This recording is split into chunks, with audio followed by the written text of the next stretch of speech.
semi-final of the men's 400 to set the field for the final. Here is Steven Garndiner. Here's the best quarter-miler in the world for some years, interrupted by Michael Norman's 400-meter world title when Garndiner had to sit out last year with injury. But in 2019, he was the world champion. In Tokyo at the Olympics, he was the world champion. And he starts these rounds as the favorite. One of only two men under 44 seconds flat this year. And it doesn't feel right or feel normal not talking about Michael Norman either, but let's talk about one of his Team USA teammates. Here's Quincy Hall. He's making his world championship debut, switching from the 400-meter hurdles to the flat event and having tons of success here. Set. First two go through to the final on Thursday, men's 400. Steven Garndiner there in lane 6 in the bright blue vest of the Bahamas. Oh, one of the athletes down there. Oh, that's Indori of Botswana pulling up early. Hate to see that for an athlete, but Steven Garndiner already passing Quincy Hall out in lane 7. And the 300 auto, we always talk about it. This is where athletes can make the biggest impression. We see Jamaica's Sean Bailey also trying to move up here. Oh no! Oh no, Gardner's got something wrong and he goes down. It opens this field right up for Quincy Hall, who is in front. He has got Bailey of Jamaica zeroing in, but Quincy Hall is going to a World Championship final.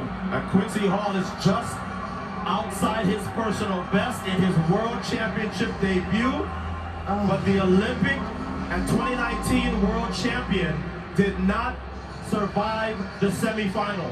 I don't know if this is because of the heat. Oh, spare a thought for Indori of Botswana and Steven Garndiner. Yeah, it's rare to see two people in one semifinal pulling up. Yeah, I mean, when I tell you I did not see that coming, he looked so comfortable through the first 300 meters of the race. That is heartbreaking when you think about the hours and the training and all that and look at him, all that these athletes do. But remember, guys, on the first round, he was also taken off by a wheelchair. So I think that the heat is having serious adverse effects on Steven Garndiner. Maybe his body's just cramping up because he looked good. He looked like he was going to run away with it. Yeah, there's nothing about his run to this point that said that he was in any trouble. He looked comfortable, but whatever happened, it happened quickly it and happened aggressively. Quickly, and he knew that he had to stop as soon as he could. But Quincy Hall never stopped pushing, and he will be in his very first World Championship final. What a story. First World Championship, and he goes straight to the final. What have you said today, Lee? It's been a day of utter shocks. Yep. And guess what? While one legend goes out with Steven Garndiner, another one goes through. Wayne van Niekerk makes it on time. Wayne van Niekerk, and then Ingvaldsen as well. Here's Lewis. Tell us more. Yeah, the first thing I need to share with you is that a moment ago, Quincy, you actually took a knee to pray for Steven Garndiner. Tell me about the emotions of watching him go down.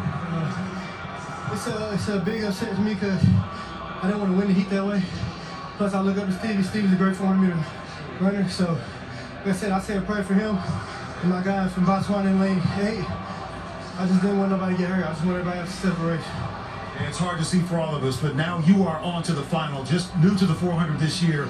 How do you take this moment and move forward and then take the opportunity that now lays in front of you, a big one? I don't even know what you said. I dozed off. I'm sorry. Well, what does it mean? I mean, you're new to this event, right? You're now in the final. Last time I ran 400, 5 years ago, I always had the speed and the strength. I was just blind about 400 hurdles, so. But like I said, I'm doing what I'm supposed to do. I'm taking care of business. Okay.